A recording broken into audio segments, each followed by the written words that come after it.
Come on down, step right in. Carole's Kitchen, where we begin. See what's cooking, something new. Plant-based power just for you.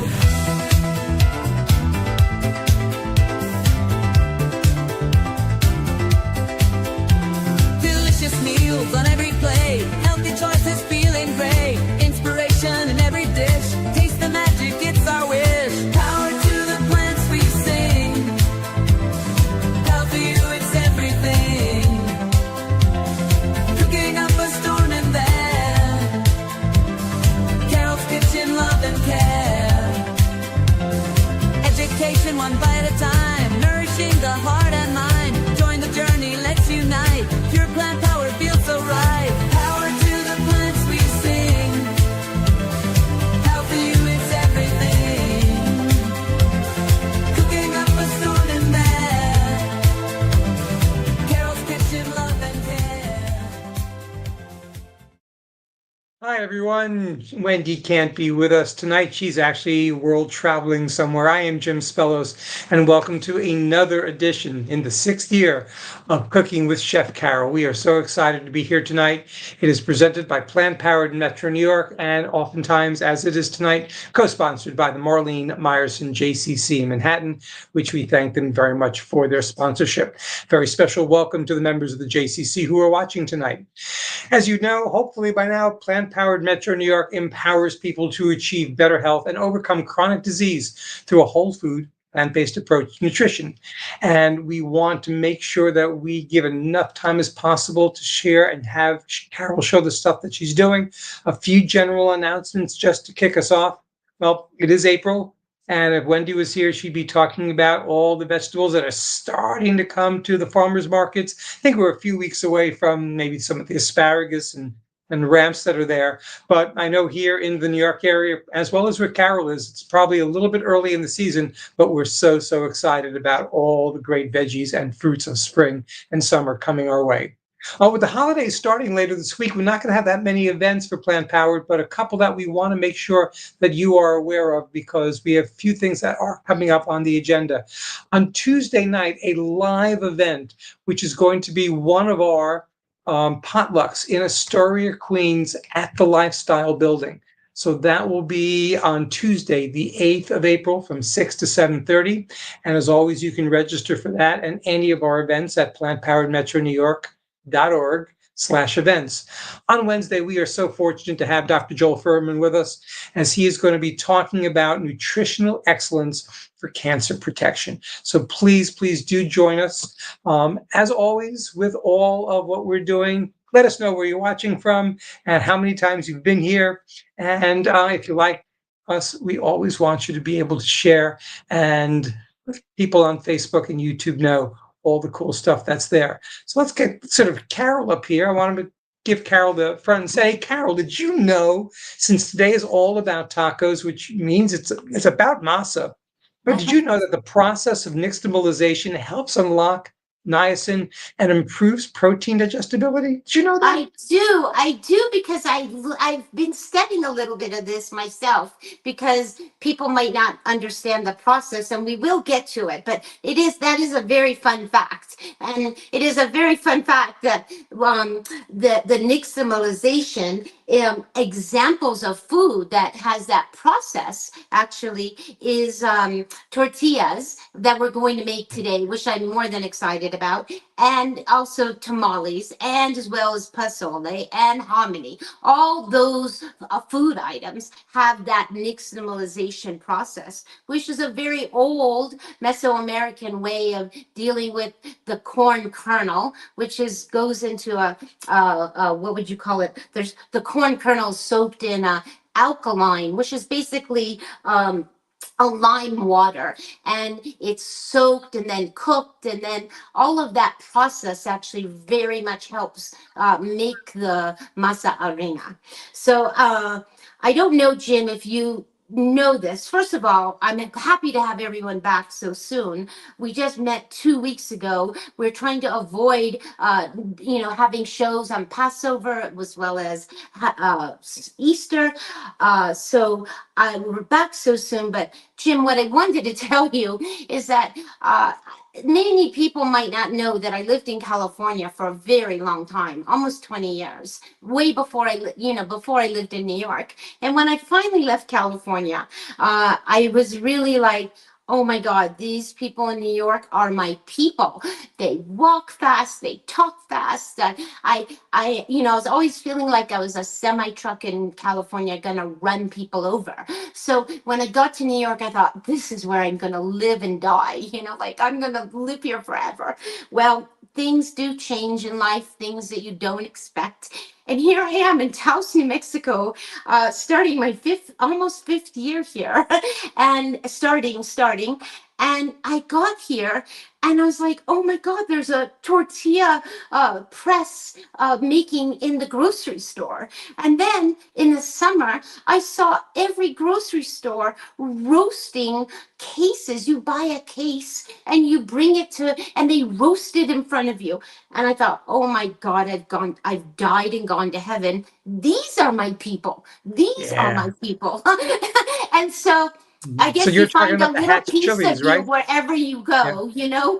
I guess that's the story, is that you find the piece of Yeah. you wherever you go. And my background is, I'm a Jewish, very Ashkenazi person, but my father was Guatemalan. So put those two things together, and I don't know. I love tortillas. In fact, when I lived on West 77th Street for the longest time, there'd be these little kids on the corner selling lemonade. And I'd be like, that corner should be mine. And that I want to be making tortillas. And I want to be selling my beet horseradish. So, two things that I love so much that really feel like they're my identity. So, today we will get to the tortillas, but let's get started because, as usual, I probably have too many things to make. And I'm adding one little thing today. So, first, what we're going to do, the very first thing, and maybe I should tell you what we're making today so you stay tuned. We are going to be working with this amazing masa harina that's from a company called Macienda. And Macienda is a company that is in Mexico. And I have been seeing their masa advertised a lot on the social media. And I was a little hesitant to buy it because it says that it's non-GMO, but it's not organic. So I kind of held back a little bit because I did prefer to have corn that was organic and non-GMO. But then I started reading a story about them, and that they use heirloom corn, that they started in Oaxaca, that they source now over 2,000 small independent farmers. And I started thinking, oh my gosh, this story is running parallel to what I love about Rancho Gordo. And so I thought, you know what? I have to try to buy their masa and see how it goes. And I got it probably a couple weeks ago. And I got this rainbow packaging. We'll go over it. I bought yellow, white, blue, and I was so excited to have red masa because I never had that before.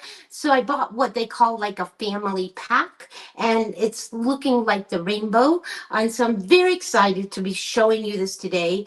And let's just get started because I will talk forever and we need to see what we're doing. So we are making the tortillas. We are making pineapple salsa at the very end because pineapples are kind of in season. And Jim, I'm glad that you recognize that it's kind of trying to be spring, but it isn't spring yet. That's why I'm wearing this very pretty kind of radishes and peas and onions apron today, praying that spring is around the corner because we just had snow here in the mountains yesterday, and the garlic is coming up, but it's also snowed, and in the mornings are 21 degrees. So I'm That's really not spring yet, Carol. That's still it's too cold. not spring yet, and it's one of the reasons why we have to start some of the plants indoors or in a greenhouse. But anyway, I know spring is coming, and it's coming because there's evidence of it everywhere. It's just that it's kind of being a tease a little bit. So we're going to take and we're going to have tofu meat. That's one of the things that we're going to cook. I know that might sound weird to call it tofu meat, but it's just going to be a filling that's going to go in our tacos. And I've done a lot of studying of this tofu and grating tofu. So what we're going to do, Jim, if you could show the kind of tofu that I'm going to be using, I thought it'd be great to have a picture. I always buy the wildwood, but this is really high protein and it's one step above extra firm. They call it super firm. So if you can get your hands on that kind of tofu, that would be ideal. Okay. If you cannot get super firm, then definitely buy, you want the extra firm. Now, the question starts right away. Do I need to press this tofu or can I just start grating it? Well, technically, you could just start grating it. A lot of people say you don't need to press it. Okay, a lot of people. But I have figured out from experience that it's way easier if you drain out the water. So if you don't have a tofu press, which I know many of you don't, because I myself didn't have one forever until someone showed me theirs and showed me all the water that comes out. And I thought, oh gosh, I'm living in Manhattan. Can I have one more item in my kitchen? But I went ahead and got it, and I actually love it. Do I use it every time I pull out tofu? Not really, but I do love having it. So if you don't have a press, what you're going to do is just wrap your tofu in like paper towels or a towel, and then you're going to put something heavy over it, whether it's a cast iron pan or some books or some cans, and then you're just going to drain, let the water come out. Okay, but I've got this great press. We put it in there like that, a little plastic thing. It's got a little lid. This is called Tofu Express with an X. Express. It's a pretty good brand. I really like it. And you push it down and then you literally see that's what. So we're gonna let this sit, and you're ideally sitting for 20 minutes. We're probably not going to do 20 minutes today because I'm always taking little shortcuts, but this is just going to sit close by here and the water is going to be coming out. Okay.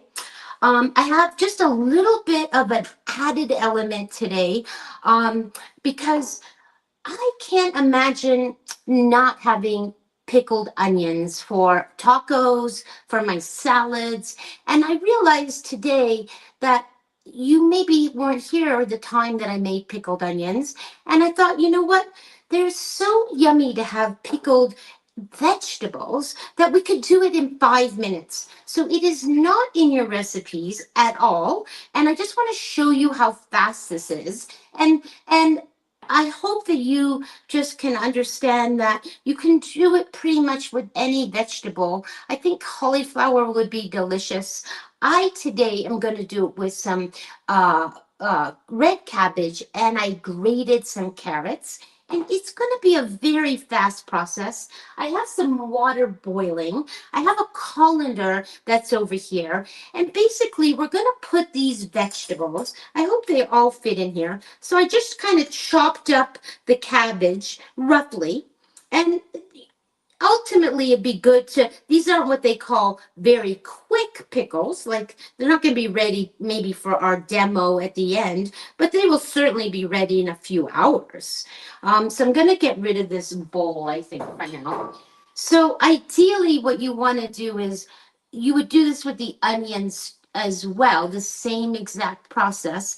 I usually use red onions and I julienne them, make them slice them very, very thin. You want to have a jar ready to go that has a tight lid. And in this jar, I put some dried sliced garlic that I have, some peppercorns, and a few bay leaves. You can, if you remember from when I did pickled onions, I said you could, there is infinite amount of things you could put inside. You could put fennel fronds, you could put dill, you could put slices of jalapeno. I leave that for your imagination. But what I'm going to do is just come over to the sink here maybe I'll keep this bowl here. And I'm gonna go to the back and boiling water back here. And I realize the pan is already hot. So let's just get this over here. And I'm just going to pour hot water over the vegetables. Some people say when you're pickling, you don't really need to do that, but I like doing it because it kind of shocks them and it doesn't cook them, but it makes them begin to soften. Okay, so I'm just gonna I'm pouring hot water over these vegetables. Now, boy, oh boy, if you could see the water that's coming off, it is kind of like a brown color. It's kind of like orange and purple mixing. It's very pretty. And I certainly will not throw away this water. This water is going to go right, if I had the garden, it would go to just into the raised beds. But right now I only have compost and it too needs water. So, and then what's going to go in here is equal amounts of vinegar to water. So if you use 1 cup vinegar, you need 1 cup water. If you use a half a cup of vinegar, you need a half a cup of water. So equal amounts. So what I'm going to do first, because I just think it's easier, because this is kind of a narrow, I'm going to just get these layered in here like this. You can see they're hot, right? And it's going to be very pretty. It's going to be delicious. And I just want to encourage you that you don't have to just put pickled vegetables on your taco. This is great for salads. It is so delicious that it's just nice to have them in your refrigerator, in your pantry, ready to go. And again, all the good bits are at the bottom, the bay leaves, and they'll float around eventually. But I always have the pickled onions. The pickled vegetables I don't always have in the fridge, but I just thought it would really be something fun. That handle is very hot on this pan.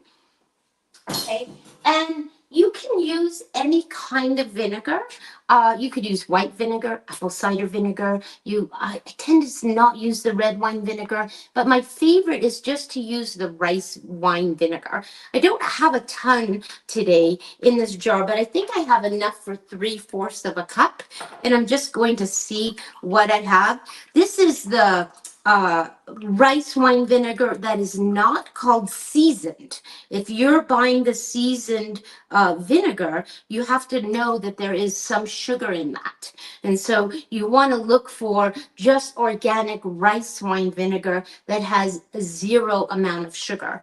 Okay, because you don't really need that added sugar in the product. Now, I don't have a lot of vinegar here, but it's good enough. It's almost a half a cup. I probably need more more vinegar. We could mix a little apple cider vinegar. Now I'm getting a half a cup of water. Okay. Now, ultimately, you want to push this down. You want it all to be marinating. See, I could have probably put a little more in, but it's all underneath now. And I'm just going to put the lid on this. Really, you would want to, it's still quite warm. So you really would want to have it open, let it on your counter for just a little bit, let it cool down, because you don't really necessarily want to seal it when it's warm. And then you would put it in your refrigerator. And I'm not kidding now, I'm going to give it a little shake, just a little mixing shake. And I'm actually going to press it down here like this. And I can already smell how heavenly it is. So again, you could do that with just onions, which I do all the time. You see, I have a jar of it here. And it's fun to watch the onions because they will be light pink and then they get kind of bright. They turn a couple shades darker and kind of like you think you're doing a little science experiment, and it's very beautiful. So I'm just going to cover this for now. It's going to stay on the counter just for now. And we're going to move on to the next thing. And again, that wasn't written down. So Jim, maybe somebody has a question because they weren't prepared for having pickled vegetables, but it was something I had to squeeze in. And nothing much in terms of questions, but can you continue to replenish, just put more vegetables in there, or do you want to finish it and then start it new? I usually, I always wonder about that myself because I never want, I'm such a hoarder of things, of not throwing away things. And I think, what am I going to do? So sometimes I just use the vinegar, like, in a salad, but I do start it fresh each and every time because it is somewhat diluted because the vegetables have sat in there and it's not as potent and as strong. So I always start fresh.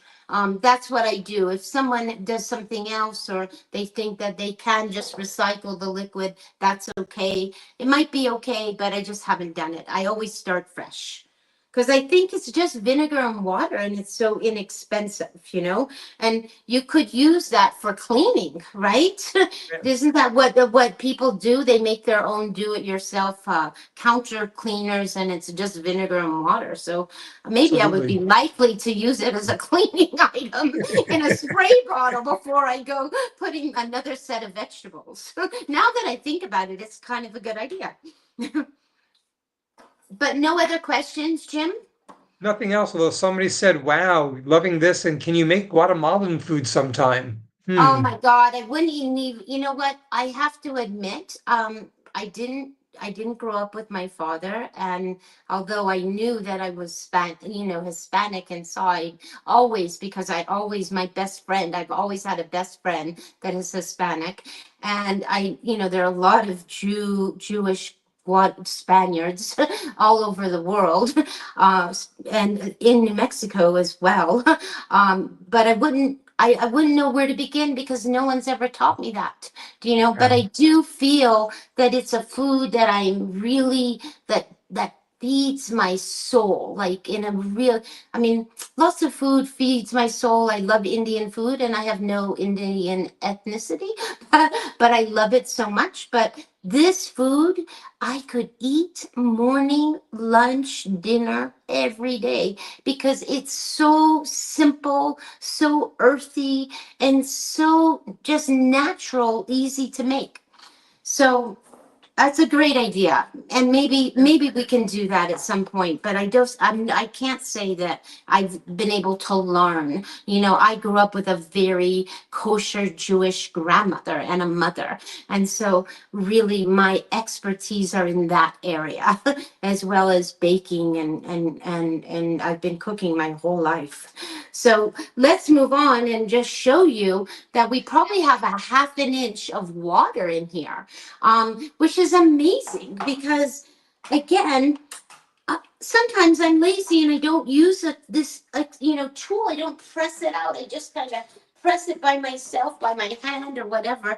And what happens when you get all that water? An example is like if you make a green salad and then you don't dry the lettuce off completely or use a spinner, some of that water is dripping to the bottom and then it dilutes your dressing, right? So you don't want to do that. You don't want to dilute anything. So getting all this water out of here is super important. And if nobody's ever told you that there's so much water in the tofu, and the tofu acts like a sponge. In fact, Jim and I were talking right before the show, and I said, Jim, maybe this class could have been about jackfruit in the taco, but because I haven't learned to love jackfruit, I guess I don't love the texture. And you mentioned that you had sweet and savory, and I thought to myself, you know what? I'm just going to make this tofu shredded, and it's going to replace the idea of the jackfruit, which makes me so happy. But for those of you that love jackfruit, you can use jackfruit in the same recipe. So what we're going to do is we're going to get a bowl and we're going to get this tofu out of this little contraption right now. And maybe I'll bring the cutting board back for a second. But and we're just going to use one of these very plain graters. I did try grating this in the food processor just to speed things up. And I have to say, it was kind of like, I'll never do that again kind of thing. It's a waste of dirtying the food processor when you could just hand grate it. It takes less than 5 minutes. Oh, and I didn't tell you, but we are preheating the oven to 375. The other thing that I want to tell you that I just started doing, and maybe some of you out there already do this, and you could write in the comments about it. But when I started shredding the tofu, I also started putting the tofu block into the freezer to see how that changed, because a lot of people talk about it, but it was something I had never done. So it's quite great actually to put the tofu block right into the freezer. One, because it's like storage, and you're like, one day you're out of food and you could just take it out and say, oh, I have a whole block of tofu, no need to go to the store. And the other thing is that it really changes the texture, and that is amazing. That's also what draining does. It changes the texture, and the freezing and the really good pressing gets it allows the flavors to marinate into this. So we're talking, right? And I'm just going to try to get comfortable here, trying to figure out how to get comfortable. And we're just going to grate this, okay? And I'm trying to do long strands as possible, meaning that I'm starting at the top and really kind of pushing down. And it's such a fast process. It takes less than 5 minutes. Right now, normally I probably would have made the marinade so it could go right in there. That was probably something we should have done right away, but that's okay. You learn the order of things by making mistakes, and I'm talking and talking, and I've got tofu going all over, and sometimes pieces break, and you don't even have to grate it. You could just crumble it. That also would work, and crumbling the tofu, not grating it, that is fine too. And look, we're already to the bottom in less than 5 minutes. It's not even as hard as grating a carrot or cabbage, or I don't know, just so soft and so easy. Now, the one thing I have super learned and is just that I like getting all these little pieces. Now, the trick here, see, there are pieces that are like this, and you could, but it's just best to crumble the rest. Now, it's important to kind of grab it and get it right into the bowl. I have figured out that the less time that you touch it, the better off you are. So that's just going to go in the sink. This is going to go right in here into the bowl. Now, I told you I have the oven preheating, and now we're going to make a very quick marinade. And the marinade is going to be made up very, very simple ingredients. And I have it kind of memorized, but better for me to look so that we don't make a mistake. So let's turn the recipe the pages over. So we have already did our tofu. We are going to we need to have 1 tablespoon of adobo sauce. Now, adobo sauce comes usually in a very small can, and it's got chipotle chilies inside, and it usually has quite a bit of like sauce that it's kind of sitting in. Sometimes, if there's not too many peppers, you can actually just put your spoon into the can and grab 1 tablespoon of just the sauce. But this particular can had pretty big chilies in it floating. So what I did was I put it on my cutting board, I chopped it up, and I just put it all into a jar.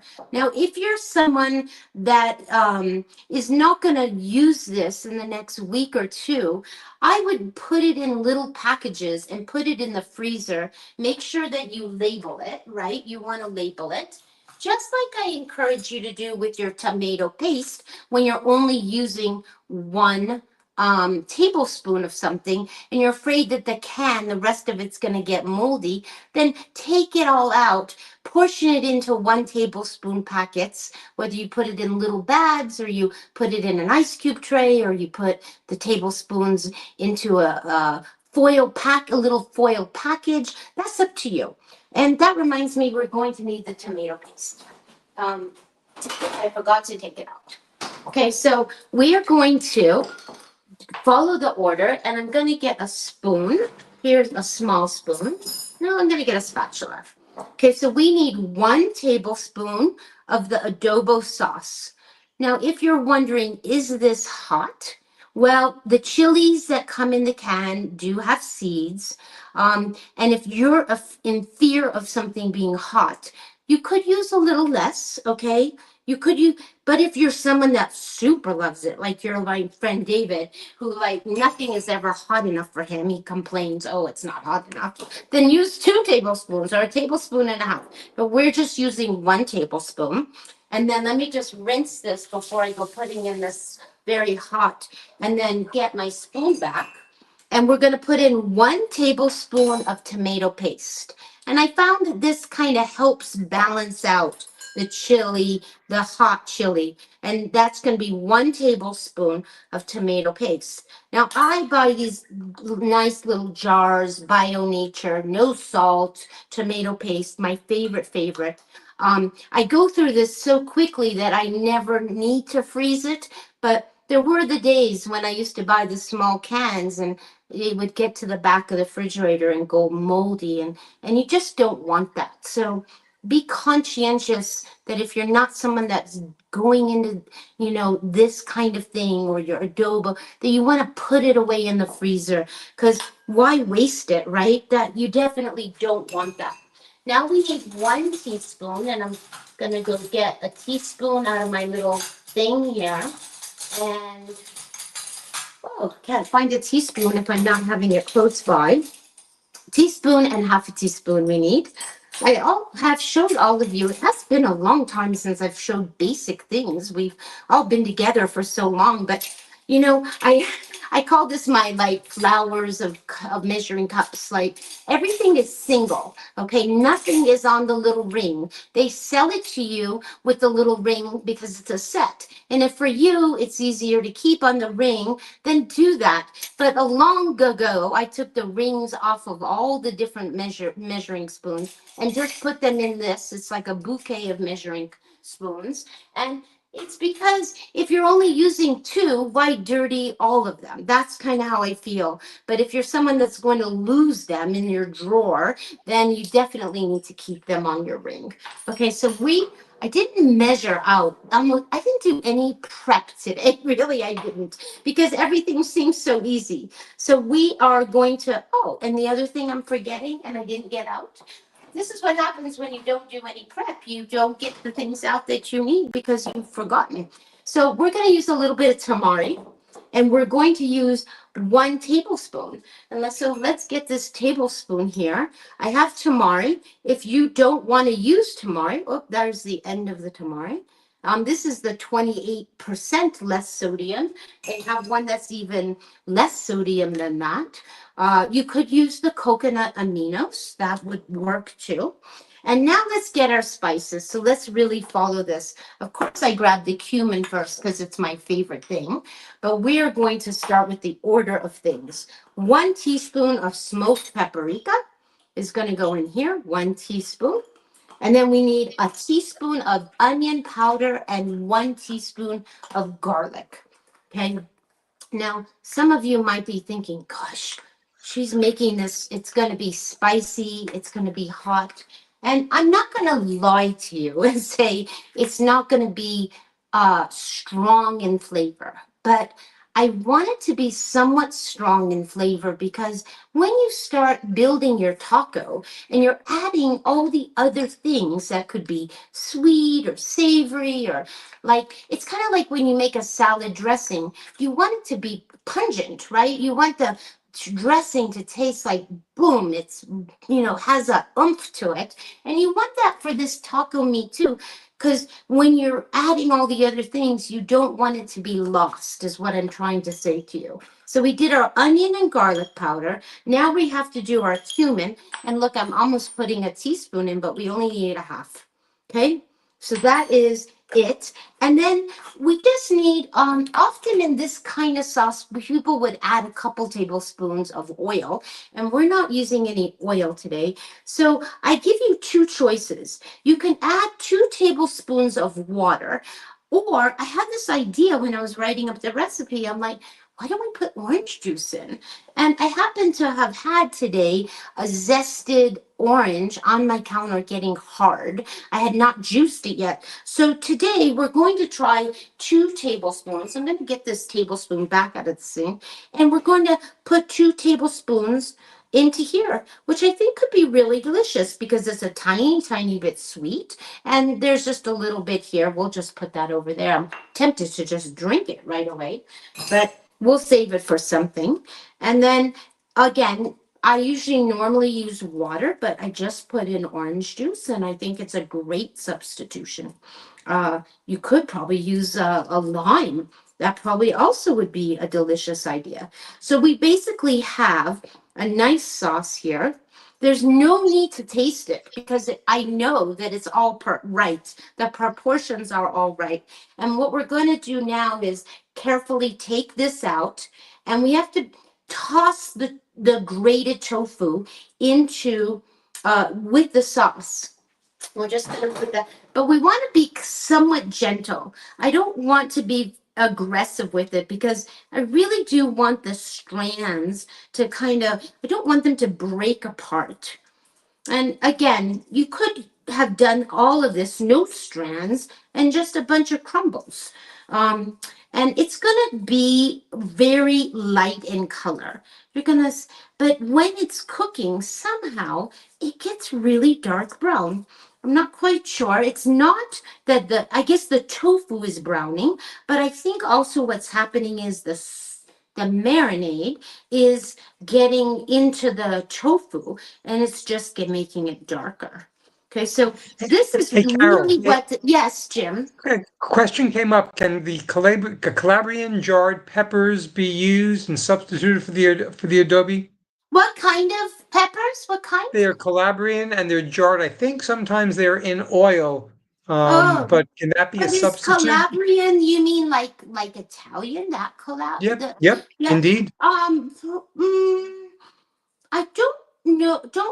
They could be used. I mean, it, it won't be this. Right. This is what I always say. I love all of you, and your that you need to have sometimes substitutions. I totally get that. But sometimes substitutions don't work, right? Because it's not going to be this thing. And what I can imagine with these amazing Calabrian peppers is that they're not hot.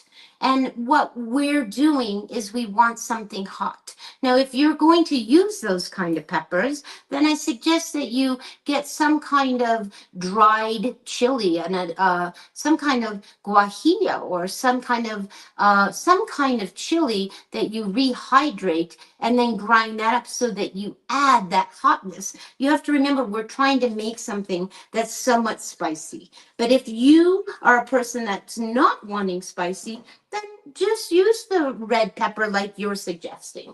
Okay, I think it would definitely work. It just wouldn't be the same flavor. Okay, so we've mixed that, but it's a good question, and I hope I've answered it. If I haven't, please ask Jim again. She hasn't been clear enough. Can I use it or can I not? No, I think you answered it, and then the reality is people should do what they enjoy and what they enjoy to eat. So if Oh that's my something God, that they that is enjoy. so Yeah. true because everybody is different. Last night I made a big Indian dinner with my friend Sherry. We made it for like 5 other people or 4 other people. I can't remember. We had 6 people or 5 people, whatever. We made this big elaborate Indian dinner with naan and marinated. I mean, like chard and spinach and tofu and lentils and potatoes and Indian rice and raita. Did all this thing. And then we realized, some people might not like Indian food. It's a food that we don't get here in Taos. And it never occurred to me that some people, it might not be their thing. And we were making a birthday dinner for someone, and we're like, oh dear, he probably, he didn't really love it. And I'm thinking, how could he not love it? It's like so delicious. But it does happen, People have to cook what they like. That's essential. That is like essential. So this is what we've got, right? You see how light, it's kind of light in color, but when we take it out, so this is going to go into the 375 oven. We're going to kind of leave it alone. It needs a good 25, sometimes 30 minutes. We're going to check it out after about 20. I'm looking at the clock to make sure that I check it. The less you manipulate it in the oven, meaning turning it over, the better off you are. Okay, so let's just get this in the 375-degree oven. And that's going in there. And Jim, hopefully I don't forget it, but it's in there. Okay. I am never said this to you, Jim, today, but I'm so happy you're in the front. You're always in the back doing all the technical things. You're And doing both I'm today. It's even I better. know. I'm so appreciative of you filling in for Wendy because we didn't want to miss April and she's off gallivanting somewhere in the world traveling and we'll all Before I be let you back go, in May. we have to remember to tell people about what you're doing next month. We'll talk about that later. We will because I'm very excited about that too, but Yeah. we have to contain my excitement from one demo into the next. So we have to be like, I have to kind of like pace myself. Do you know someone said that to me when I got here to Taos? They're like, it's never too late to learn to pace yourself. At first I thought it was a criticism, but you know what? She was absolutely right. It was true. I had to learn to slow down and learn how to take it all in. So that is really true, true, true. So now we're going to move on. Our tofu meat is in there. We are not getting to our pineapple salsa yet, but we are going to talk about this family of colors that I have. So I'm just going to dance them out here and show you because I can't put them away. They come in a beautiful box, almost just like a Rancho Gordo box, like a box that is beautiful, packaged, and inside feels like a gift from heaven. And look how beautiful. Blue masa, red masa, yellow masa, white masa. You certainly can order just one. This was my first time ordering. And I printed out just so I could tell you. Again, I'm not working for the company at all. I'm just very excited to have what I thought was incredibly delicious masa. And I always have used a company called Gold Coast, which where I've gotten my blue masa. You can order that on Amazon. I certainly buy masa arena from Bob's Red Mill, which you could do. They only have the yellow. Whatever you buy, you want to look at the package, okay? Because it's not always an equal amount of water to flour. Sometimes it varies a little bit. This company actually has the directions clearly on the bag, and it's an equal amount of masa to water. That's easy, easy, easy. What I want to tell you is that I think I mentioned to you already that this company is sourcing from independent farmers in Mexico. They started in Oaxaca, and now they have over 2,000 small independent farms where they get their heirloom kernels from, and it has become one of the top companies in Mexico making masa. And pretty special. And I printed some notes just to make sure that I wasn't forgetting anything, and that and that it reaches over 30,000 miles of farms in Mexico that's where they source from. So I have, I love blue. I've always made blue tortillas. And Jim, did you know the last time I made tortillas on the show was May of 2020? And the fact that I've waited all those years, because this is something I could teach every few weeks practically, or every few months, but I've stayed away from it because I was always trying not to repeat myself. So this is really quite great and quite fun. Carol, we're going to put in a link to that show, May 17th, 2020. That was one of your first shows, wasn't it? It was one of, yeah, it was one of the beginning ones. You know, we started in March, but May 2020. And in that show, if you watch it, I use the Bob's Red Mill masa. I also make mushroom carnitas, which is really a fun thing to make. And then I make coleslaw, and I also make mango salsa. So that show, I actually watched it. It takes place in Manhattan, in my tiny little Manhattan kitchen. And it was kind of like, oh, those are fond memories for me. Like it, but it looked like it was like a century ago. So it was kind of fun to just kind of sneak peek back into that. And where is my, I need a bowl. I need a bowl, and we're gonna get a bowl. Okay, so I have already, just to show you, I have already made, I woke up this morning and I just like made tortillas really quickly because it is the kind of thing that I just naturally do. It's like I could be half asleep and make these in my sleep. So here are a few yellow. There's, I gave away a couple. There's only one blue, and then there is white, right? There's white ones. Okay, we're gonna make the red ones today. You always need to have a little tortilla warmer. If you don't have a tortilla warmer, which I didn't have forever, you could just use a linen napkin, any kind of napkin, because when they come off the pan, you're going to want to put them and steam them into something. So you definitely, and I'm going to take these out. We'll just, for this very moment, we'll just put them, I don't know, right here. For this moment, we'll just have them right here on this platter. Okay, so what we're gonna do is I'm gonna put a bowl on a scale, and what the package says, it's funny because some of the packages have little pictures and some of them don't. It says 1 packed cup of masa, which is 150 grams, to 1 cup of water. So equal ratios, okay? So I like to, when any time that there is a weight, not measuring cups, and you have a scale, you absolutely should weigh because it's just way better. So as soon as you put your bowl on, you have to make it say 0 because you don't want to weigh the bowl. And we want 150 grams of masa, 150.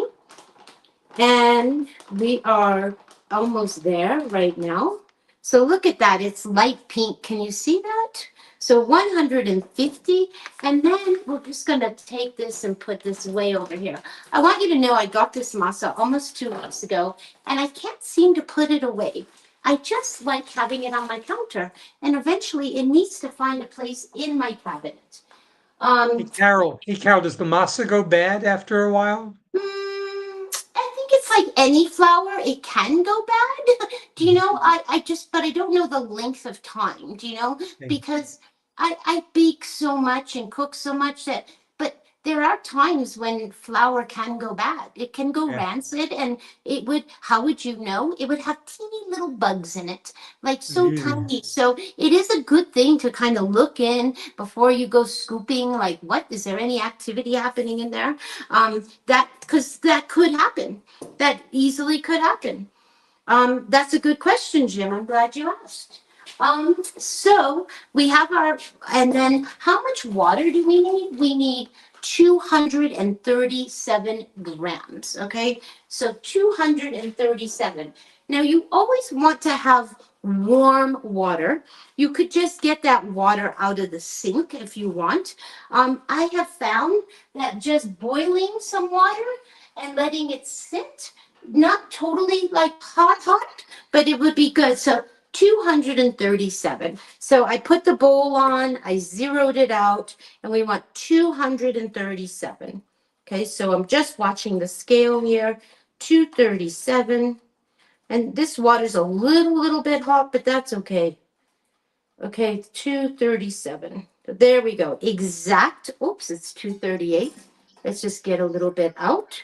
You do want it pretty exact, but you can always make the adjustments that are necessary, for sure, right?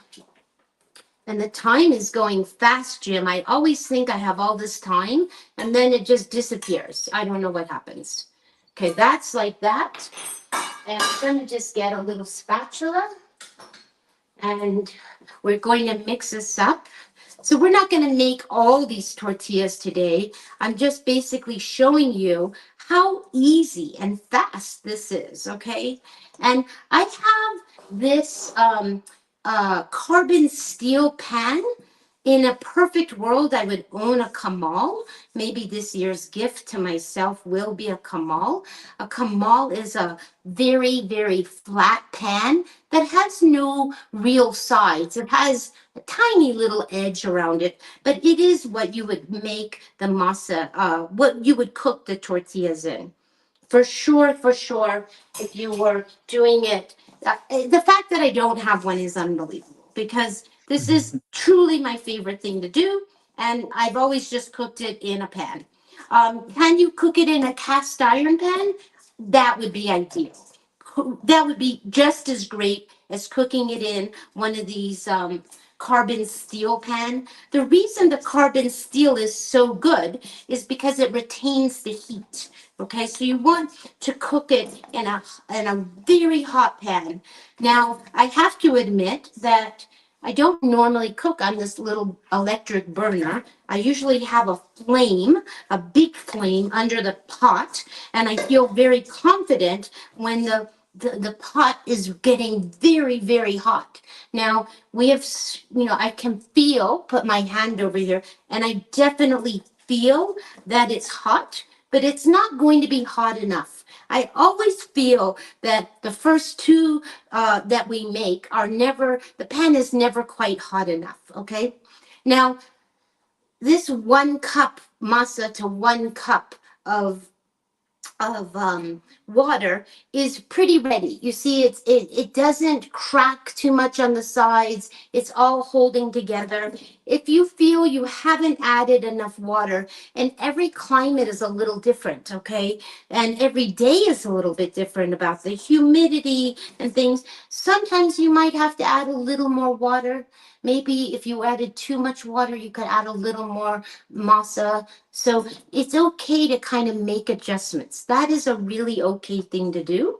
And what you want to do is just I try to divide it all out ahead of time. But it's often nice if you're not confident like me and you're just learning how to make these, you might want to try one out first to make sure that you have the right consistency and that things aren't too dry. Because if it's too dry, it's going to be a dry tortilla. And you don't want that.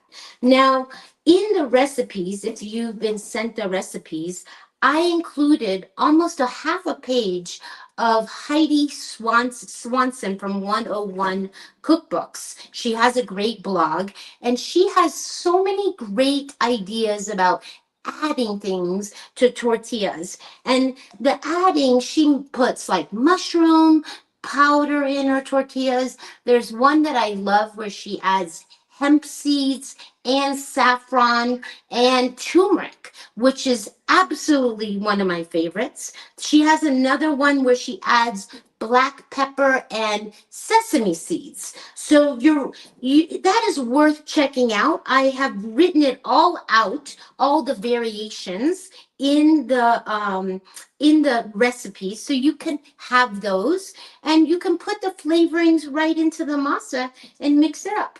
Okay, so this one's probably a small one, but that's okay. So we've got all these balls. If you wanted to be exact, you could use the scale and put each one on the scale and weigh it out. Usually each one weighs about 37 grams, but I'm not being fussy about it here. This is a tortilla press, and they're very inexpensive. This one happens to be a cast iron one. So what you want near you is you want to make a little setup for yourself, and you want the press. You want your little envelope or little taco steamer to be close by. You also want your spatula. And I have this big round spatula that we're using today. I've always wanted to throw this out, and it's been in I used to use it for pancakes. I haven't used it in like feel like 20 years. Like I've always go to the drawer. I'm like, why do I have that? But today I thought, you know what? I really want to use this. So it's good to hold on to things sometimes that you've had for a long time because maybe they have usage again. So you don't want to put your tortilla directly on the press itself. You want to have some kind of plastic bag, okay? That is really important. I saw that Hacienda actually sells plastic that has different circles on it, and I thought, oh, well, that looks interesting, but it's really not necessarily, one doesn't need that. I take a sandwich bag, a Ziploc sandwich bag. It could be any kind of sandwich bag. Sometimes they're this kind of recyclable. This one is just the white one, right? And I literally, here's the top of the sandwich bag, and I cut it open on two sides so that it actually opens like this. I think I've used this for, I don't know, over and over and over again. I use this and I wash it and I let it dry and it gets reused 100 million times. When you finish your tortillas, you always want to wash the plastic bag and not throw it out. And then after it dries off, I put it right back into the machine. Okay, so this goes about not necessarily in the center. You would think it needs to go in the center, but it goes like 1/3 back. You don't really have to make it into any kind of great ball because the press does it yourself. And you literally just press it. Okay, there it is. There's your tortilla. Okay, amazing, amazing. And now you have to get it out of the bag. Now, the first one's going to go in. And I'm just going to make sure, oh, the pan is finally hot. And if you are doing this over your gas stove, it would be good to have a vent and let the steam and the heat, because this pan gets very hot. And if you're making more than just five, sometimes I make just five tortillas. I'm a single person and I just make five and I put them away in the fridge. Try not to eat them all, but it's easy to eat like three in one sitting. So here it is. It comes off your hand and then it immediately just goes into the pan and it starts to puff up. You can't quite see that, but it will start to a little bit puff up. In the meantime, while it's here, this one looks a little big. It can go a little piece of it there. Literally, it's a ball, but it's not really a beautiful ball because you don't need to make it into a ball. And this literally cooks. Now, I feel like it would normally, under the gas flame, it would be ready to turn over immediately. But let's just see. Oh, this one is ready. It is totally ready. I just flip it over. It needs to stay there for, you know, when it's done. It needs maybe 30 seconds, sometimes a minute. Really depends on, as we keep making them, right? The pan gets hotter and hotter. So the process gets speedier as you go along.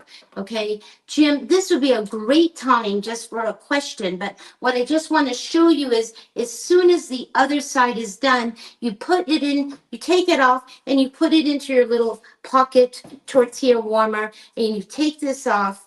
And then again, you just flip this over, you pull this plastic off. And if you mess up because you're not going to be good at it right away, you just roll it back up because you've broken it and maybe it's messed up. Just roll it back into its little ball and press it again. It's very forgiving. Very, very forgiving. Oh, there it goes, bubbling up, popping up. So, Jim, is there Carol, any question? we did get a question, and I started to answer it about lime, the role lime that plays. And as I understand it, it's very interesting because lime is very acidic, yet in a process like this, it can actually act as an alkali. Is that not Yes, correct? that is correct. That is exactly what the nixtamalization process Mhm. is it's the alkali. Yes, that is very, very, very correct. So that is, That's I it. did. Yeah, people just want to have the tortillas, so let's keep having you make them. Yeah, so does anyone have any question? You can see that this is, oopsie, I'm a little fast here and I got it stuck. Okay, so that's okay. The little stuck part will come off. It's okay. I was just racing a little bit. You can see that this is easy and it is the most joyous thing to do it with the littlest children ever, maybe 5 years old, right? Because you're going to have to be there flipping them and not be by the stove. But you certainly could put the little one on a little step stool and he could watch and help put it in the pan. You just want to always make sure whoever, if it is a little one, to make sure that they're not touching the Yeah. pan because the pan is very hot. But I taught my little friend Emily years ago, when she was just this high, we would make tortillas together when I would visit her.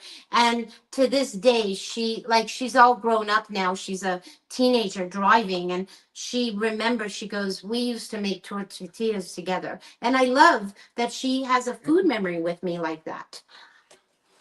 I A love that. question about the masa. Masa harina and masa flour, different, the same? The same. I mean, harina is technically flour, right? So, and this word masienda, right? Masienda means masa, corn, and tienda is the word tienda, which means store. So they put two words together to make their brand called masienda. Again, here it goes right onto the pan. There's no oil in the pan, right? We know that it's just a hot pan. Okay. We'll make one or two more, and then we need to move on to the salsa because I don't want to run out of time, and I really want to be able to assemble things. And it's very good to look at, sometimes I make 30 of them and they just pile up here in this little tiny tortilla warmer. Sometimes tortilla warmers are a big plastic thing with a lid, but I love this one. And I have to tell you, this one comes from Rancho Gordo, my beloved place, and it is from Guatemala. It's one of the reasons I bought it, because it was so beautiful. And I wash it a million times. It goes into the laundry and I wash it, and it's a great thing. I couldn't live without it. Although when I did live without it, I just put it inside of a napkin, a cloth napkin, and that works just fine as well. Okay, so this is getting flipped over now. Again, what happens is they cook here, but they really do need their steaming. And what I love about this particular masa, that it is so soft and silky. Really, every kind of corn is really different. My friend Valeria, she's from Venezuela, and we make these. Well, she makes them, and I help her. We make them, and they're ayacas, and she searches for this very specific corn to make ayacas. It's like super smooth, ground really, really fine. So that was something that I noticed when I ate this particular masa, how silky and fine it is. It has a little bit of a different texture than what was the Bob's Red Mill or the Gold Coast masa that I've been using for years. See, so you always want to be ready. This has to keep going. You have to put it into the pan, immediately then press one. So again, if you had a little one, a little friend, a little daughter or son, whatever, whoever, you could get them pressing while you're attending the pan. It is a really fun thing. I consider this like pizza making, right? Because you got to get the crust done. This is the base. And then you get all the add-ons and the topping, and that becomes the fun thing, is putting it together. So Jim, I'm going to finish cooking. I have a few balls here that I'm just going to leave for later, but I just want to check in with you to make sure nobody has questions. And we're going to flip this, and I'm going to run back very Hey, check the quickly tofu. Yeah, to check the check the tofu. tofu, because that part is really important. Sometimes I forget that we're doing this and we have things in the oven. So it's cooking. Look, it's getting darker. It's browning. Okay. Whoa, we almost had it right into the camera. But here it's getting darker. I'm going to use a spatula. Well, some kind of mechanism. I don't know, maybe a spoon. I'm just going to give it a little bit of a turning over, because the other side, when I turn it over, is a little bit white. So that means it's not getting brown. Okay. And I like it to be crispy. So it is up to Carol, you. Yes. Someone asked, I never thought about this. You can't use or can you use cornmeal instead of masa? No, Too not. gritty, right? Not. It's just like corn flour is different. Corn flour, polenta. We want that nixtamalization, right? We want what they have processed. They basically have, like I said, soaked the corn kernel in a lime solution and then cooked it, and that makes it easy for them to grind. It is definitely not cornmeal. It is definitely not polenta. It is definitely not corn flour. Masa is its own thing. Just like it looks like it's similar, but it's all comes from the corn, but it's not the same thing. So that is a very good question, and whoever asked it is great. Maybe that was your own question, Jim. I don't know, but it's a No, no, no, great I won't take question credit for it. because we should have. I usually clarify that because people wonder, So when I'm done, even though I'm going to go back to this at the end and finish those balls, I usually just literally I wash the plastic, let it dry, and then this goes right back into the cabinet away. Okay, so it's a very small thing, and like I said, this pan is hot. I'd much prefer a flame underneath this. I feel like I do better when I have a big hot flame underneath it because this pan just gets so hot and that helps the little bubbles right away. But not everybody has gas, right? And I do know even in New York City, Jim, they're building new buildings and things and electricity, having No electric gas, stove, no no more gas. gas And anymore. that Yep. used to be a deal breaker for me in New York. Like if the Hmm. apartment didn't have a Right. gas stove, I'm like, I'm not interested. It could be the greatest Exactly. apartment, but I'm not interested. And to think that that's what how going forward they're doing, I don't know. I have to have that flame somehow. I just want to have that flame. I recently learned that pizza was invented because the Italians would bake bread right in the oven, and it would be a 700-degree oven, right? And the first bake would always get the bread would get burnt because they had, in the bottom of the oven and the top of the oven was 700 degrees. So they started to put dough in the bottom just to cool off the oven slightly so that the bread could do have a normal bake. Well, that bread would puff up. So they thought, okay, well, we can't just put the dough in. We have to put the tomatoes on top and and then eventually it became pizza eventually. But it was the bread maker. I love this fact so much because I thought, oh my gosh, the heat, like we're getting ready to go into Passover right now. And any of you that get the Shamora matzah from directly from Brooklyn, where they're making it in the oven with the flame, it's amazing if you've ever seen the process. And I'm so excited this year. I actually ordered, I took a dive in and said, I'm just going to see if the box could ship here and it won't all arrive in crumbs. And I Mhm. got my box. It got delivered FedEx and it came and not a piece is Wow. broken. It's like a miracle. And I have it sitting and I'm like, oh, this box of Shamora matzah. I'm so excited. And I chose the cheapest way to get it delivered. And the guy called me on the phone and said, it's better if you pay $10 more because we'll ship it right to your door and it will be better than ground. And I thought, I chose the cheapest way of shipping because I paid a fortune for this Shamora matzah. But you know what? I'm so happy I paid the extra money because not one piece broke. And I can't wait to go into it. So why did I go from pizza to matzah? Because they're all flatbreads, right? they're all they're all flatbreads, and look how pretty that is, right? And that's That's just going to gorgeous. go in there, and we're going to turn this off. We're going to let this cool off, and we're going to move on. The tofu is still cooking, okay? I'm going to leave it in there for many, many minutes. Why? Because I like it really crispy. It's going to be really up to you when you decide to take it out, okay? Now let's just get on. We don't have a long time. I'm always trying to finish as close to being on time as possible. And we're going to make a really fast salsa. And pineapples are in now. And I thought it'd be fun to just cut the pineapple together, okay? I just thought that would be a fun thing. So let's just move all of this. Let's just put these tortillas here like that. And we're going to get a bowl and we're going to make our salsa. And I thought, it's so fast. Everything is fast. Tortillas are fast. Getting the cabbage pickles and carrots is fast. And we would cut the pineapple together.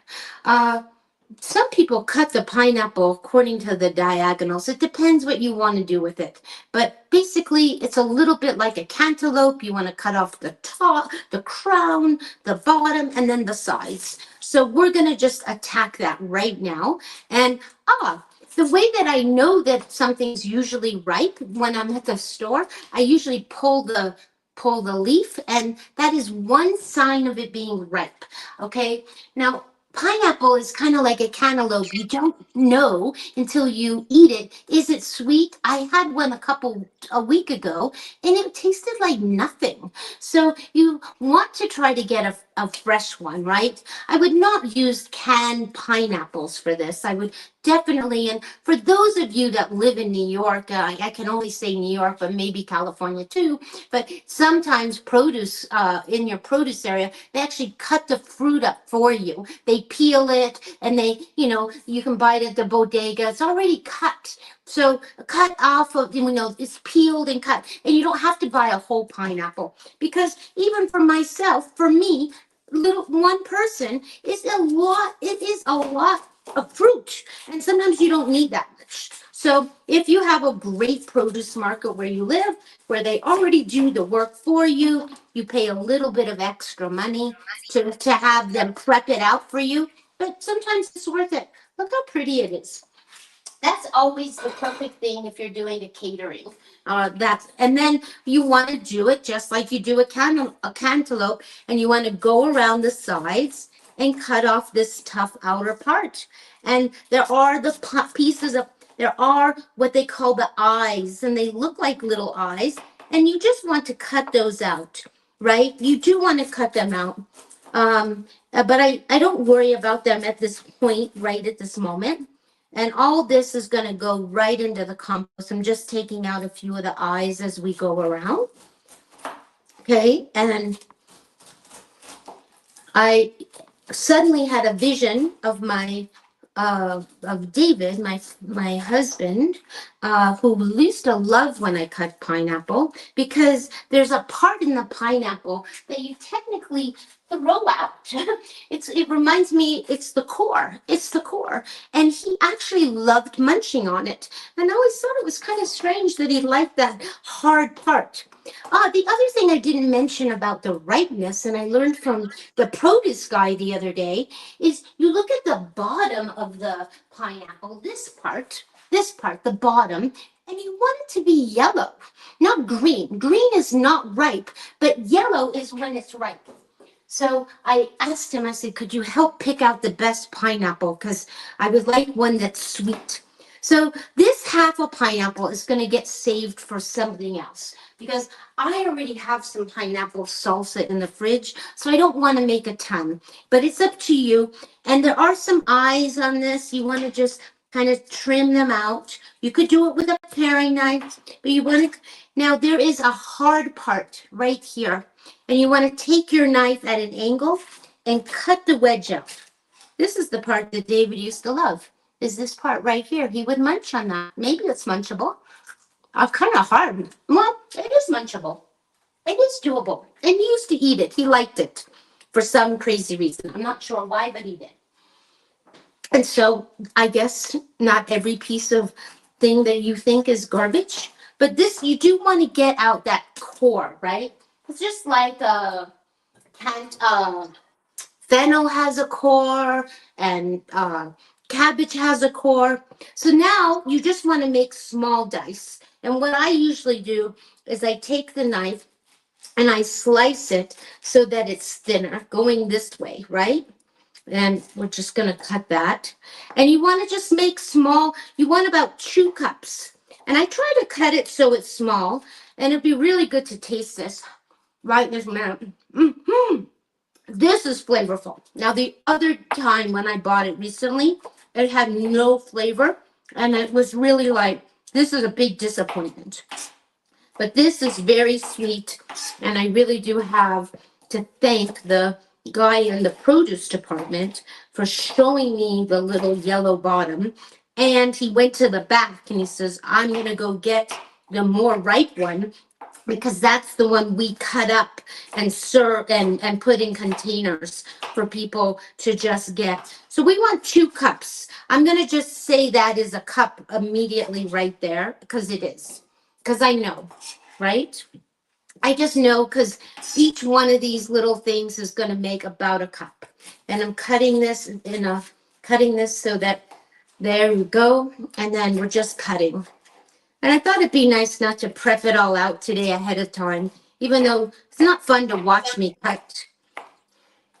Yeah, but it's a good technique, Carol. It's the matchstick approach. It's what you do with a Yes, lot it's of a different. matchstick. You got to cut it all going one way, then you turn it around, and then you cut it the other way.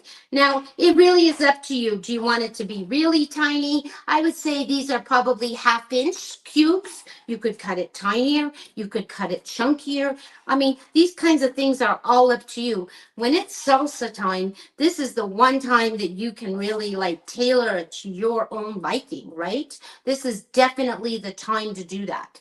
Now, I am going to look at the recipe, but we don't really need a recipe necessarily for pineapple salsa. For any salsa, you just, sometimes I make salsa so fast on the counter, I just literally chop up pepper, I just chop things up right on the thing and I just make it up as I go. So I'm going to look at what I wrote down for all of you. We're going to put like 3/4 of cup cherry tomatoes, 1/3 of a cup of onions. We're going to put some cilantro, some garlic, and some jalapeno, and some lime. So we're just going to quickly make this, really not measuring so much, but there's our onions. Now I have a 1/2 jalapeno, but I also happen to have some hatch chilies that I have so many in the freezer.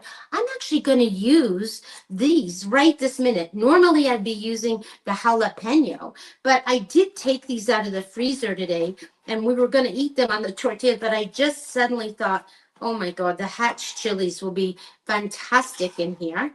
Okay. And let's just say you don't have the hatch chilies. You don't have to use those because I suggest that you use a jalapeno. And you would chop that up. You would take the seeds out and chop that up and make it to the flavoring. But I'm using the hatch chilies right here. What else? We need a garlic clove for sure. Let's just get a garlic. I don't have it. Let's peek in the oven. Oh, things are looking perfect in there. As soon as we're ready to assemble, Jim, which is going to be in a few minutes, I will take out that tofu because it will be super nice and brown. And like I said, I leave it in there for an extra long time because I like it super, super crispy. Okay, and we're just going to chop this and we're going to get some cilantro and we're going to get that right this minute. This is already washed and I've been using it all week long when I eat things. And I'm actually, going to chop the stems too. It's really okay to eat the stems. You just want to get them really fully chopped, but it's really okay. Here's very, very ends. I'm reaching over there. I have a big pile that's going to go out into the yard for the compost. And we're just chopping this. Again, it's going to be roughly 1/3 of a cup. You choose. Salsa is something that really is your own personal preference. Do you like it really spicy? Do you like it? Like I said, in the first time I showed this salsa in May of 2020, I made mango salsa.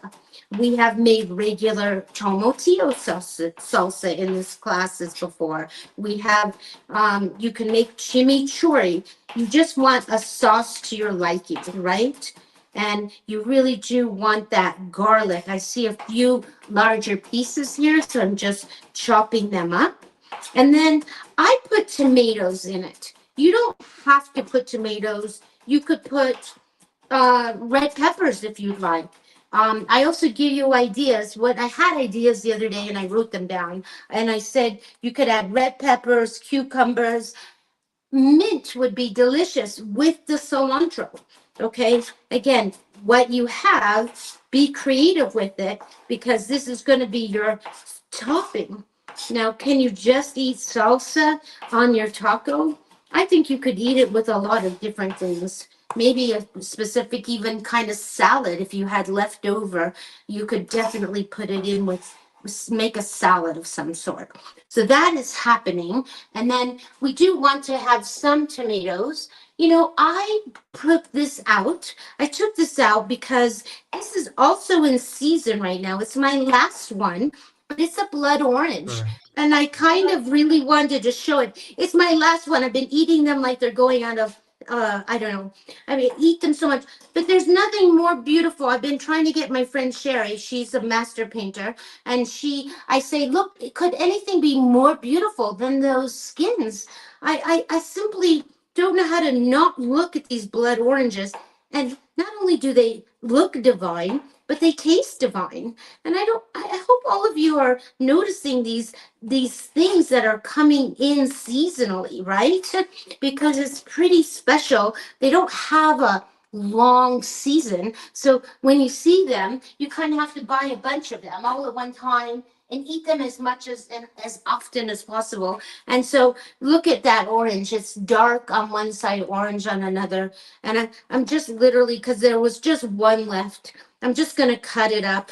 I'm not even cutting it up like pretty. I'm just cutting it up so that and there's all this pink juice that is leaking out. And I think this kind of orange tastes really good. And I think it's going to be very beautiful with a pineapple. I wish I had more than just one. It's kind of a good idea. So we would put cherry tomatoes in there if we want. But for now, I'm just going to leave it like that. And I have a lime. I have a lime that I cut up here, but we're actually going to use this lime because this lime is starting to get older. I'm always buying limes. I feel like here you can get 10 limes for $1. And so I just feel like, and then we're going to put the lime, right? And we're going to squeeze that.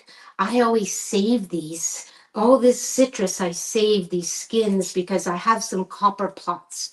And salt and the skins of the lime, orange, or lemon. You take a little salt and a little bit of this, and you rub your copper pot, and it gets all shiny. So I keep those. I don't throw them out. I'm a little bit of a hoarder. I have a little jar by the sink that I just throw those into. So this would be your salsa, right? I haven't put the cherry tomatoes in, but I decided to make it a little different than the one I have in the refrigerator. I do wish I had another blood orange. It's quite a beautiful idea. And it has the hatch chili in it instead of the jalapeno. You see, I made some substitutions just while you and I were together. And we have to taste it because if it's not delicious, then we're in trouble. And I like putting a tiny little bit of chili powder or because we're not bringing the flavor up with any salt. So a little hair of chili powder, just a dusting, kind of can help bring the whole dish together. And it's so much better than the one I made the other day when the pineapple was pretty tasted like nothing. It's so disappointing to buy something and open it. What I'm going to do, some of you who are Rancho Gordo Bean Club members too, because I know you're out there because you write in the comments. Sometimes we get something that's very special with our beans. They always give you a gift. It could be red crimson popcorn, but we get this stardust, which is, they call it a chili dipping powder. So like I said earlier, you could just do a dusting of chili powder. So this is called stardust chili dipping powder. And it has a lid. You could actually open it with big holes.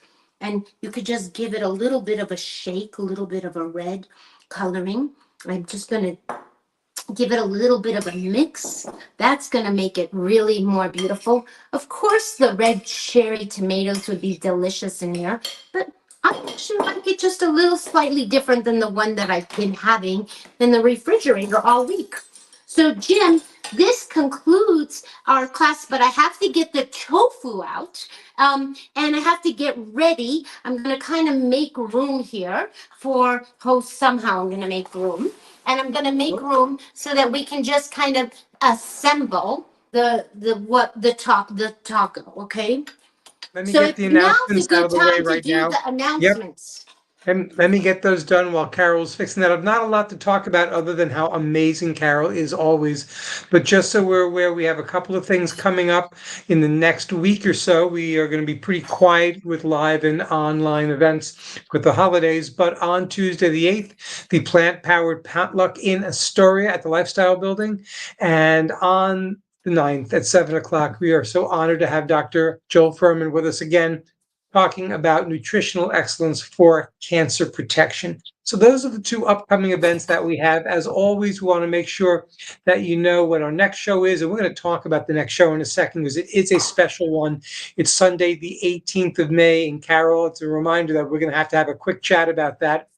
As always, in our 6th anniversary, we can't do this without you. So please donate to PPMNY with the URL that's on the screen, or you can go to our website, plannedparentmetrony.org.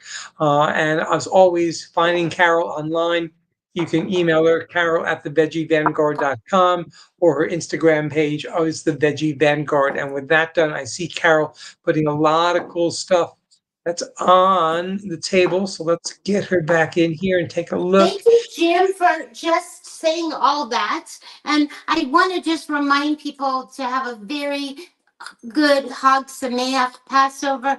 Have a very good Easter. We've worked around the holidays so that we're not tying you up so you can be with your friends and family. And for those of you that maybe are new to plant-based living and lifestyle and don't know how to make some holiday Passover things, I have a number of things on my Veggie Vanguard website. Beet horseradish, matzo balls, maybe soup too. Can't remember. It's been so long. I did a whole show on Chef AJ one year. I don't remember which year. I think it was 2021 actually, that we had a whole Passover show. So the food can be made, whole food, plant-based, SOS free. It can be done. So what I was going to do is I took out, let me just show you. I took out the amazing tofu. I told you I like getting it a little crunchy. Can you see how it got darker? Okay, what I'm going to do is I'm going to carefully, I don't know, I'm doing this one-handed. It's a little bit crazy the way that I'm doing it, but I'm literally going to somehow get this into the bowl. I just want it to be close by, and sometimes you do things that are not quite right, but Well that done. worked. That That works, worked. Jim. You never know, right? You never, Yep. never know. I'm always very careful. I just want to remind you, if you ever put a pan back on the stove with the paper, please be very conscious that it's paper, that a wind can come. Or I'm always so conscious of putting this away from the stove because I envision sometimes a fire happening. So I put it away, even though it's hot, I put it on away from the stove so nothing happens. So today is Sunday, and I always make a big grain for the refrigerator. Sometimes I make like 6 potatoes. It just depends. I make something, maybe a whole thing of quinoa, but I made a big thing of red rice today. I've been eating brown rice and I get tired of it actually. So I made red rice. You can have black rice, it doesn't matter. And I'm taking this little plate and let's just get, oh, and we have to get an avocado. How could you not have an avocado? And I actually give you lots of ideas, right, on how to assemble the taco. I'm just gonna see if I can find where I have it here. But of course, you need your tortilla. And then you could have avocado and guacamole. You could have salsa. You could have homemade, the kind that's store bought. You could have pickled onions, or you could have sliced thin red onions. You could have any bean. Oh my gosh, we didn't talk about the beans. I better get those out of the. I'm not kidding you. This is the amazing thing.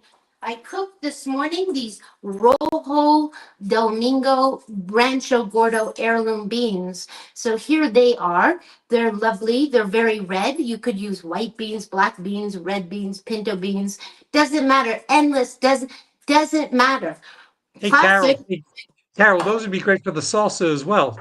Oh my God, they would be delicious. And then make refried beans if you have time. I mean, this Mm, is just like pizza, right? It's like a party, right? You can yep. do whatever. It is infinite amount of things you can have. I roasted some, those mini peppers that you buy that are red and orange and Yep. yellow. I roasted some of those. I have a sweet potato in the refrigerator. We're getting ready to open up an avocado. So So, Carol, again, while we're wrapping up here, let's not forget just for a minute or two, and you're preparing that to talk about your next show, oh my which is God. going to be completely unique. So, give us a 30-second wrap if you can about Off the Cuff with Carol. Okay, well, one of the things that I tell you, Jim, and you know this about me because I talk about it all the time, but I go to extreme efforts to write the recipes down for you all so that you have a guide. And I always talk about the recipe being a guide. It's not the Bible, it's not written in stone, it's just simply a guide. But I go to a lot of effort to write those recipes up for you, and make the photos. And so it looks, so it's instructive for you. But 4 times a year, we're going to try to do a show called Carol Uncuffed, right? We call it Uncuffed, Jim, right? Off the Uncuffed. cuff, off the Off the cuff. cuff, off the cuff, off the cuff. I don't even know the name of it quite yet. But what I do know is that we are going to make whatever is in the refrigerator that day. We are not going to send out any recipes. I will, for once every quarter, we're going to try to do it once every 4 months, where we just make what is in the fridge. And I think that I'm most excited about this kind of show because I feel it's the way a lot of us mostly cook, right? We just go to the refrigerator, we're home from work or we're home and we're like, what's for dinner? What's for lunch? What's in the refrigerator, right? So I feel like it's the best way. And I thought that if we do it occasionally, that it would be fun for everyone else out there, and it would be fun for me because it will be creative and it will be the way that I tend to cook most, is just trying to figure it out. So that's what we're going to be doing. And Jim, I'm grateful that you remember to talk about it because it's Couldn't, quite I exciting. couldn't forget. And we're going to have to wrap this up while you're putting that together. It looks so amazing. Somebody even said they can't wait for the off the cuff. And I'm sure it's going to be an incredible show. You and Wendy together, just talking about food and recipes, and you're making whatever it is that's in your fridge, ready. And look at this already, Jim. I mean, we're going to be done, but oh my gosh, we have to get the onions, the pickled Yeah. onions. We could definitely be making these forever, right? But you Yep. want the pickled onions. There is the pickled vegetables if you want to put that. It is in your hands. You can squeeze a wonderful lime on it, right? Just for some flavoring. And that is it. I mean, it doesn't get any better than this, right? That's it. That looks delicious. So why don't you take a bite as we wrap it up because we are ready to go Oh and we my want to God. see how delicious it is. This is like dying and going to heaven for me for sure. Oh, and I didn't tell you that if you're not wanting to eat the fat and you're not wanting to smash the avocado first, smash the sweet potato on. I like having the first thing to go on is something smashed. I Sweet. put rice and beans, and you could put cooked mushrooms and mm, mm, it is, oh my God. And the tofu meat, if you Yep. just eat it, you might think it's spicy. You might think it's spicy just by itself, but inside it's perfect. And I want to tell you that if you get tired of eating tacos and you have a lot of this left, put it on your salad. Put it with Yeah. some bean, make a Fantastic. salad that's not no tortillas, and make beans and corn and avocado and make the same thing but as a salad. Carol, Delish. you're amazing. Say goodbye to everyone. We'll see you all next month. Thanks for watching. Great having you here And today. thank you, Jim, for being in the front of the audience. is my pleasure, but it'll be good to have Wendy back next month. See you all next month, gang. Come on down, step right in. Carol's Kitchen, where we begin. See what's cooking, something new. Plant-based power just for you.